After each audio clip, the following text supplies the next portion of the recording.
Friday night at 8:06 p.m. The exact moment my life cracked in two. I'd just finished paying this month's family bills, the usual routine of transferring funds from my account to cover Dad's car payment, Mom's prescriptions, and Willa's perpetually late rent. My spreadsheet glowed on the laptop screen, a meticulous record of familial duty I'd maintained for 5 years straight. Never missed a month. Not once. My phone lit up with the familiar chime of our family group chat.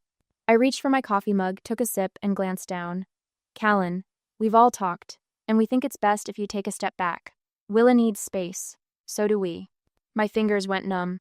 The mug slipped from my grasp and shattered against the hardwood floor of my studio apartment. Coffee splashed across my bare feet, but I barely felt the heat. Below Dad's message appeared Aunt Roxanne's thumbs up emoji. Just that. As if she were approving a dinner suggestion, not participating in my exile. I stared at those words until they blurred. Take a step back. From what, exactly?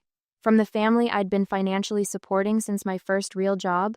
From the sister whose credit card bills I quietly paid when she couldn't handle the stress of collection calls? From the parents who never seemed to notice I lived in a shoebox so they could keep their 4-bedroom house? My hands trembled as I typed a response, deleted it, then typed again. Finally, I settled on something simple. Understood. I'll step back from the family account too.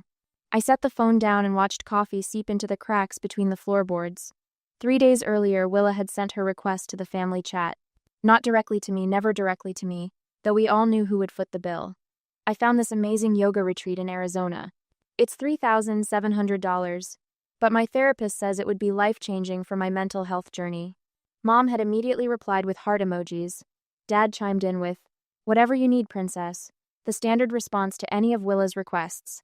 I remembered staring at my own browser tab the vacation to Lake Superior I'd been planning for months. The first real break I'd given myself in years. $800 total. Camping most nights to save money. I'd canceled it that evening, moving the funds to what I privately called the Willa Emergency Fund. Now, in the silence of my apartment, something shifted inside me. The familiar weight of obligation lifted, replaced by a strange, almost dizzying lightness. I opened my laptop again, fingers steady as I navigated to my bank's website.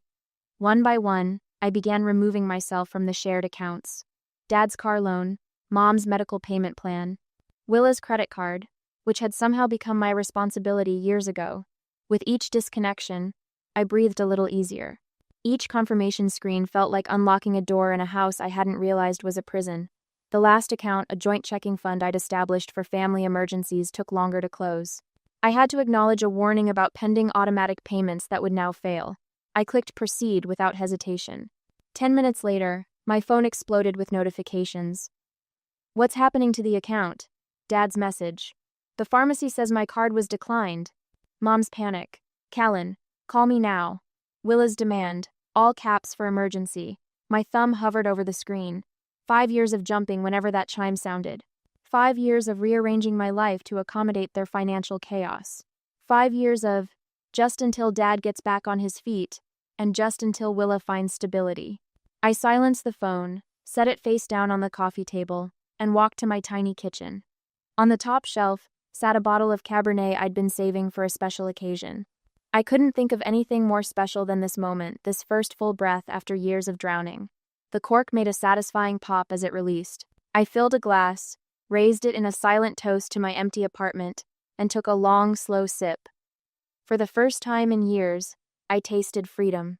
Later that same night, the numbers stared back at me from my laptop screen, a digital testament to years of sacrifice. 217 transactions, 5 years of financial support. $93,600. My hand trembled as I scrolled through the spreadsheet. Each line represented something I'd given: up vacations, never taken; apartments, never upgraded; retirement contributions postponed. I'd labeled every transfer meticulously. Dad's car payment, April. Mom's prescription copay, September. Willa's rent rescue, again. I clicked to the next tab, where my own retirement account summary displayed an anemic balance. At 33, I should have had triple this amount saved. Financial advisors would call it negligent. I called it family obligation. The cursor hovered over my retirement account statement. Projected balance at 65. barely enough for 5 years of modest living. Meanwhile, Willa had just posted photos from her third weekend getaway this year. The Sunday dinner table at my parents' house felt like a tribunal. Dad sat at the head, carving the roast with surgical precision. Mom bustled between kitchen and dining room, her movements jerky with nervous energy. Willa slouched in her chair, eyes deliberately red-rimmed from what I suspected was more performance than genuine distress. Aunt Roxanne arranged silverware with unnecessary attention to detail, not meeting my eyes. Everyone except me had arrived early. The empty chair might as well have had defendant painted across its back. "Nice of you to join us," Dad said, his tone carrying the same edge as his carving knife. "We weren't sure you'd come." I set my purse on the sideboard. "I said I would."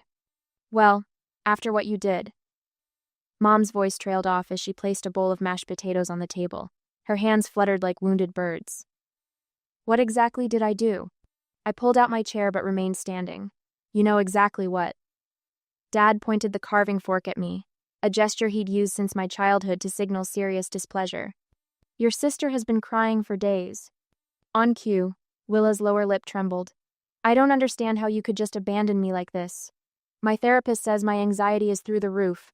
"Financial boundaries aren't abandonment, Willa." Aunt Roxanne cleared her throat. "Family helps family, Callan. That's how we were raised." A interesting definition of help. I finally sat, unfolding my napkin with deliberate calm. One-way financial support for 5 years straight. "Now listen here." Dad leaned forward, lowering his voice to the register he used for serious discussions.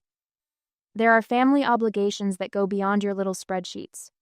What will people think when they hear Willa had to cancel her mental health retreat, or that your mother might not get her medication next month?" My throat tightened. "Her medication?" Mom nodded, eyes brimming.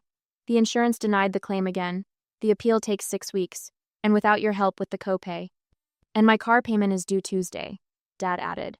"The dealership doesn't care about family emergencies." "Willa's rent is already late," Aunt Roxanne chimed in, though I'd never covered Willa's rent through her before.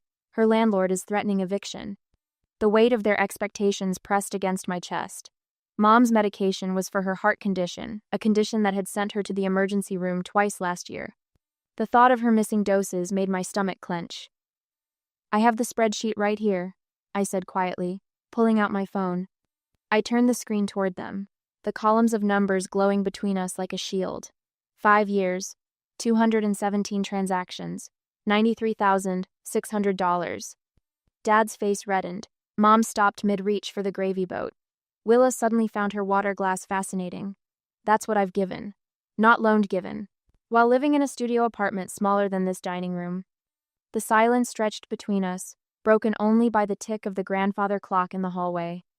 As I drove home that night, I wondered if I should maintain complete silence or send them a detailed accounting of everything I'd sacrificed. Would documenting the truth help them understand, or would it just give them new ammunition to use against me? What would you do when those who should appreciate you most take you entirely for granted? The traffic light turned red, and I stopped, watching raindrops race down my windshield. Each droplet charted its own path, joining others, growing stronger before disappearing at the edge. Some family ties, I was beginning to realize, followed the same pattern, gathering momentum until they vanished completely. My phone buzzed for the 3rd time that morning 2 days later. Another concerned relative called about Willa's social media post.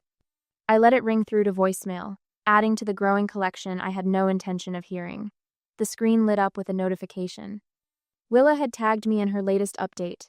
"When family abandons you during a mental health crisis, you learn who truly cares. Mental health matters. Abandoned by blood." I scrolled through the comments. 37 sympathetic responses, including 3 from Aunt Roxanne, who had apparently appointed herself Willa's chief defender. "Just talk to your sister," said the latest voicemail from Cousin Beth. "We're all so worried about her. How could you cut her off during treatment?" Treatment. As if a luxury yoga retreat with hot stone massages counted as medical necessity. My email pinged with a new message. "Support Willa's healing journey, a fundraiser." The sender, Aunt Roxanne, of course. The message detailed how my sudden financial abandonment had left my sister vulnerable and without resources for critical mental health care. I closed my laptop and surveyed my apartment. All 450 square feet of it, the fold-out couch that doubled as my bed, the mini refrigerator humming in the corner, the shower that ran cold after 4 minutes.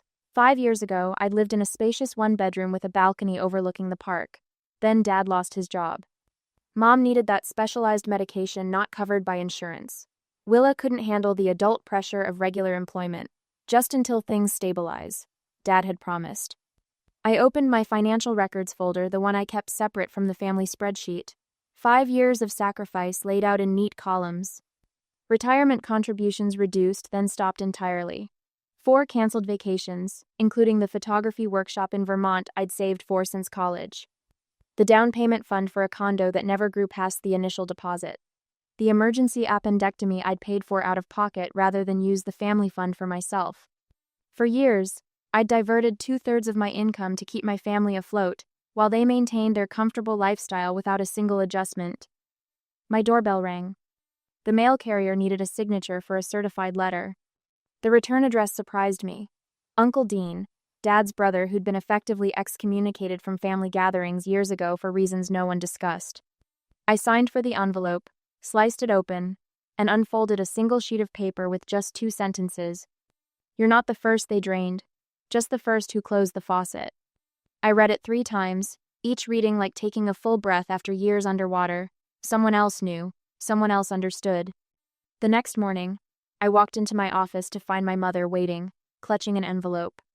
Her eyes were red-rimmed, her mouth pinched tight. "You weren't answering your phone," she said, as if this explained her unannounced appearance at my workplace. I closed the door and took my seat behind the desk. "I'm working, Mom." She slapped the envelope down between us. Bills spilled out: Dad's car payment notice, the mortgage statement, Willa's credit card minimum due. "How are we supposed to pay these?" Her voice trembled. "Your father is too old to go back to work. Willa can't handle the stress." The same way other adults do, by adjusting their spending to match their income. She leaned forward, her jewelry jangling. The diamond tennis bracelet I'd given her last Christmas caught the fluorescent light. The bracelet I'd put on my credit card because she'd mentioned wanting one like her bridge friends had. "I gave you life," she said, her voice dropping to an intense whisper. "And this is how you repay us?" The words hit me like a physical blow. Not because they hurt, but because for the first time, I saw the transaction clearly. My existence wasn't a gift in her eyes, it was a debt I was expected to repay indefinitely. "You gave me life," I said, my voice steady, "and then spent 30 years making me pay for it." Her face contorted. "How dare you speak to me that way? After everything we've done for you?" "What exactly have you done for me lately, Mom? Besides taking?" She stood abruptly, gathering the bills with shaking hands. "Your sister was right about you. Cold, calculating, no family feeling at all." As she reached for the door, I felt a strange lightness. Her disapproval had once been my greatest fear. Now it merely confirmed I was finally protecting myself. Later that afternoon, my boss stopped by my cubicle. "Everything okay? I saw your mother leave earlier." "Family drama," I said, waiting for the usual awkward retreat people make when personal problems arise. Instead, she pulled up a chair. "Listen, if you need flexible hours while you sort things out, we can arrange that. Your work's been exceptional, we don't want to lose you." That evening, 3 colleagues texted to check on me. Not about money, not about what I could do for them, just simple concern for my well-being. I stared at the messages, struck by the contrast with my family's communications, which now consisted entirely of demands and guilt. When Kim from accounting texted an invitation to dinner, the same weekly gathering I'd declined for months to save money, I found myself typing "yes" before I could reconsider. The following morning, I met with a financial advisor. "I need to protect myself against potential identity theft," I explained, not mentioning it would be from my own family. "Smart move," she said, helping me place freezes on my credit reports. "Do you have documentation of past transactions? That's your best insurance against fraud." I patted my leather portfolio. Every transfer, every text message, every email for the past 5 years. Walking home, I spotted the mail carrier approaching my building with another certified letter. This one bore the logo of my bank. I signed for it with steady hands, no longer afraid of what came next. For the first time in years, I was prepared. The certified letter from the bank sits on my kitchen counter for 3 hours before I find the courage to open it. When I finally slide my finger under the flap, my stomach drops at the words, "Urgent, fraud alert." Inside, I find loan documents for a $70,000 business application. My signature appears at the bottom of each page except it isn't mine. Close, but not quite. The loops in my L's are wrong and I always dot my I's directly above, never slightly to the right like these forgeries. Willa Grace Renewal Center, LLC, reads the business name. My sister's middle name. My credit history. Their audacity. I spread the documents across my small dining table, arranging them like evidence at a crime scene. Which, I realize with a cold clarity, is exactly what this is. The bank's fraud department had flagged the application when the business address didn't match my credit report. One small detail that prevented financial ruin. I photograph each page, making sure the forgeries are clearly visible. My hands don't shake anymore. Something has hardened inside me, like amber preserving an ancient insect, the remains of what I once called family loyalty. The bank officer, Miss Henley, meets me in a small conference room the next morning. Her expression shifts from professional concern to genuine determination as I methodically walk her through each discrepancy. The signature pressure is inconsistent. I explain, pointing to places where the pen dug deeper into the paper. I write with even pressure, and here I never abbreviate street to street in formal documents. Miss Henley nods, making careful notes. You have a good eye, Miss Voss. 5 years of watching every penny teaches you to notice details. By the time we finish, she has a comprehensive report for the bank's legal team. Her voice softens as she closes her notebook. We take identity theft very seriously, even when it's family. I don't ask how she knows. Perhaps it's written all over my face. What happens next? I ask. That depends partly on you. She slides a business card across the table. This is the contact information for our fraud division, and this, another card, is for the police financial crimes unit. The weight of those 2 small rectangles of cardstock feels immense in my palm. My phone buzzes in my pocket as I leave the bank. The family group chat. I almost ignore it until I see the preview. Callan, you need to fix this misunderstanding at the bank, immediately. I am immediately. Dad's message. Not a question. Not even the pretense of innocence. Something snaps inside me. Right there on the sidewalk, I forward all the documentation, the forged signatures, the loan application, the business registration, to the email address on the first business card. Then I call the number on the second. Financial Crimes Unit Detective Marshall speaking. My name is Callan Voss. I'd like to report identity theft and loan fraud. The detective's voice is matter of fact. Can you come to the station this afternoon? By 3 o'clock, I've signed official statements and provided samples of my actual signature. The detective explains the process with practiced efficiency, neither condemning nor sympathizing. Just facts. I find this oddly comforting. The bank has already frozen the accounts associated with this application, she explains. Standard procedure in fraud cases. Which means my parents' accounts, the ones my father used to apply for the loan. What happens to the people who did this? I ask. Not quite able to say, my family. That depends on whether you want to press charges. Detective Marshall says, studying my face. Some victims prefer to handle these matters privately, especially with family. Others feel formal charges provide necessary boundaries. When the police asked if I wanted to press charges against my own family, I hesitated. Would seeking justice through the legal system bring closure, or would stepping away completely be the cleaner break? Some wounds heal better with accountability, others with distance. The detective doesn't rush me. You don't have to decide today. But the coffee shop across from the police station is nearly empty at 4:30. I've just ordered when I spot Uncle Dean walking through the door. His silver hair is shorter than I remember, his shoulders more stooped, but his eyes are the same kind but never soft. Hope you don't mind, he says, sliding into the booth across from me. Your text sounded urgent. I push the loan documents toward him. Did they ever try something like this with you? He studies the papers, his expression darkening. Not fraud, but they drained me in other ways. Your grandfather's medical bills. Your dad's temporary business loans. He makes air quotes around temporary. Why didn't you ever say anything? Would you have believed me? His smile is sad. We protect the people who hurt us, Callan. It's the cruelest part of being human.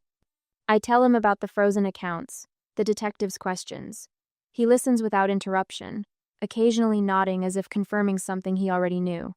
They'll come at you hard now, he warns. Guilt, threats, tears, whatever worked in the past. They've lost their leverage. Not all of it. You still care what the family thinks. That's their last hook. He's right, and we both know it. I'm not pressing charges, I finally decide, but I'm not fixing this for them either. Uncle Dean reaches across the table and squeezes my hand. That's your right. Sometimes walking away is the kindest thing you can do for everyone. 3 days later, Aunt Roxanne calls to tell me Dad has gone back to work. He had to unretire, she says, her voice sticky with fake concern. The bank situation, you know. Such a misunderstanding. Not a misunderstanding, I correct her. Fraud. The silence stretches between us until she changes the subject. Willa's moving back home for a while. Her rent checks are bouncing. Of course they are. The enablers will always find a new way to enable. I have to go, I say, not bothering to mask my satisfaction. Some of us have jobs to get to. I hang up before she can respond. Through my window, I watch clouds gathering for an afternoon storm. The sky darkens, but for the first time in years, I feel something like clarity, like light. The next day, the thick cream-colored envelope arrived with the law firm's embossed letterhead catching the morning light. I recognized the name Treadwell and Associates, the family attorney who drafted my grandmother's will years ago. My coffee cooled beside my laptop as I sliced the envelope open with my index finger. The letter inside was expertly crafted manipulation dressed in legal language. Dear Miss Voss, we write on behalf of the Voss family to suggest mediation regarding recent financial misunderstandings. Your parents acknowledge certain mistakes in communication and are prepared to offer partial repayment of funds as a gesture of goodwill. I snorted, nearly spitting out my coffee. Partial repayment? After 5 years and nearly $100,000? The letter continued with the subtle threat embedded in the third paragraph. Family matters becoming public record rarely benefit any party involved. Mediation offers discretion that court proceedings cannot. NDH. Court proceedings. As if I'd be the one facing legal consequences after what they'd tried to pull with that fraudulent loan application. I folded the letter precisely along its original creases and returned it to the envelope.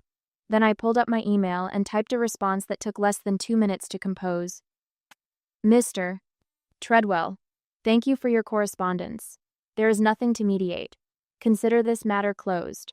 Callan Voss. I hit send, then turned to the other envelope on my desk, the one I'd been waiting for all week.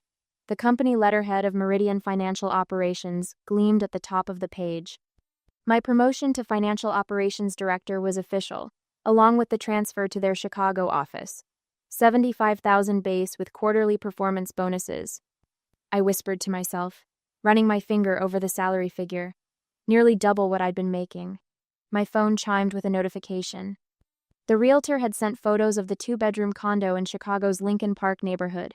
Hardwood floors, stainless appliances, a small balcony overlooking a tree-lined street. 1,200 square feet, nearly triple the size of my current studio. I opened my financial planning spreadsheet and adjusted the numbers. With the salary increase, I could max out my 401 Kelvin contributions for the first time ever. The retirement calculator showed the compounding effect 30 years from now. Those contributions would grow to 7 figures. My emergency fund was already healthy again after the family drain had stopped. Look at you go, I said to my reflection in the laptop screen. 3 weeks later, I found myself back in Minneapolis, packing the last of my belongings before the moving truck arrived. I'd underestimated how little I actually owned. 5 years of supporting my family had left little room for personal possessions. My stomach growled, reminding me I hadn't eaten since breakfast. The corner grocery store was just 3 blocks away. I'd shop there one final time. I grabbed my wallet and keys, enjoying the crisp autumn air as I walked. The familiar aisles welcomed me as I picked up a few essentials for my last night in the apartment. Callan, is that you? My shoulders tensed at the sound of Aunt Roxanne's voice. I'd managed to avoid any family encounters since the fraud attempt. Of course, my luck would run out on my final day in town. Hello, Roxanne, I said, turning to face her.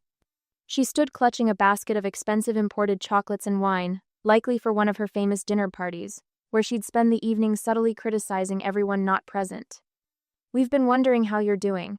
Her eyes narrowed, taking inventory of my appearance for signs of hardship. "Everyone's been so concerned." "I'm doing exceptionally well, actually." I reached into my pocket and pulled out the business card case I'd treated myself to last week. The silver case clicked open, and I handed her a card. Her eyebrows rose as she read the title. "Financial Operations Director? At Meridian? In Chicago?" "I start Monday."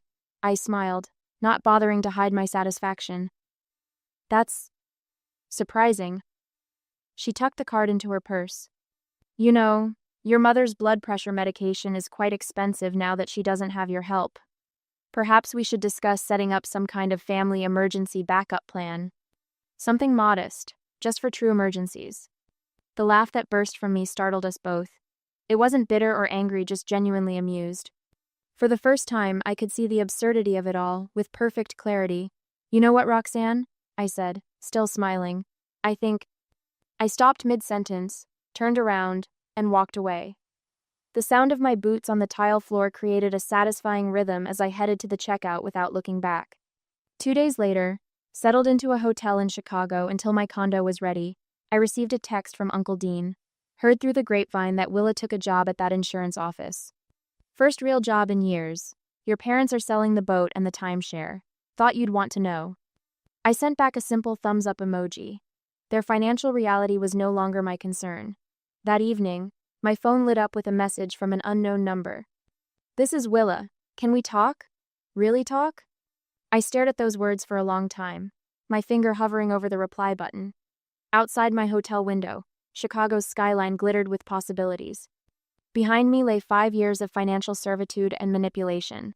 Ahead stretched a future I was finally free to shape. The phone grew heavy in my hand as I considered my response. My laptop screen glows with possibilities as I scroll through vacation packages during lunch. Bora Bora, Greece. The Grand Canyon. Places that once existed only in the someday section of my dreams. Deciding between paradise options? Tough life, jokes Marcus, leaning against my office doorframe. I smile, turning the screen so he can see. Lake Superior, the trip I canceled last year. Going bigger this time, though, he notices, pointing to the lakeside cabin rental that replaced my previous camping plans. "I can afford nice sheets now," I say, checking my financial dashboard one last time. Credit score 812. Retirement contributions back on track.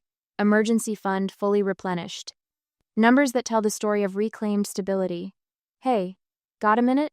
Shannon, our newest financial analyst, hovers in the doorway. Her eyes carry the familiar weight I recognize all too well. My brother called again about co-signing his car loan. I gesture to the chair across from my desk, close the door. As she describes her situation, her brother's poor credit history, her parents' pressure, I hear echoes of my past self. When she finishes, I turn my monitor toward her. "This is what happened when I became my family's bank. Let me show you how to say no without burning bridges." My phone lights up with a notification. The family group chat I never got around to leaving. 3 months ago, that blue light would have sent my stomach plummeting. Now, I simply swipe it away without opening the message. Whatever crisis they're manufacturing today belongs to someone else. Shannon notices. "Aren't you going to check that?" "No need." The lightness in my voice surprises even me. "If it's important, they'll call. If they call, I'll decide then if I want to answer." Kaname. No guilt rises to choke me. No curiosity tugs at my attention. Just the peaceful forward momentum of a life unburdened by manufactured emergencies. Later that evening, wine glasses clink in my new apartment, a real one-bedroom with a view of the city park. Colleagues who've become friends gather around my dining table, the first I've owned that isn't collapsible. "To Callan," says Marcus, raising his glass. "And to boundaries that build better futures." Lisa, my boss who approved my flexible schedule during the worst of the family fallout, adds, "And to knowing when to walk away." The conversation flows into the night, punctuated by genuine laughter, the kind that comes without calculation or consequence. 2 weeks later, I stand before a room of college students at a financial literacy workshop. "Family obligation is real," I tell them, "but so is financial self-preservation." Their faces reflect the confusion I once felt, that impossible space between love and survival. When a young woman raises her hand to ask about helping her mother with rent, just until she gets back on her feet, I recognize the beginning of a familiar path. Write down exactly what you can afford to give without compromising your future, I advise. That number is your boundary, not the starting point for negotiation. After class, I check my email. My application for the master's program in financial counseling shows under review. My dating profile has 3 new messages from people who won't expect me to fund their life choices. Walking to my car, I stop at a bakery for coffee. The spring sunshine warms my face as the door swings open, and I nearly collide with Aunt Roxanne. Her eyes widen in recognition, then narrow calculatingly. "Callan, what a coincidence. You look expensive." "Good to see you, Roxanne," I say, meaning it. Success truly is the best revenge. "You know," she begins, leaning closer, "your father's retirement isn't going as planned. We've been discussing setting up a backup fund, and I thought—" I laugh. Not unkindly, but with genuine amusement that surprises us both. With a smile, I step around her and continue into the bakery. As I walk away, I wonder if there's ever a point where you should let toxic family back into your life, even in small doses. Is maintaining distance a lifelong commitment, or does healing sometimes mean carefully rebuilt bridges? What would you do if the people who once drained you dry came knocking again?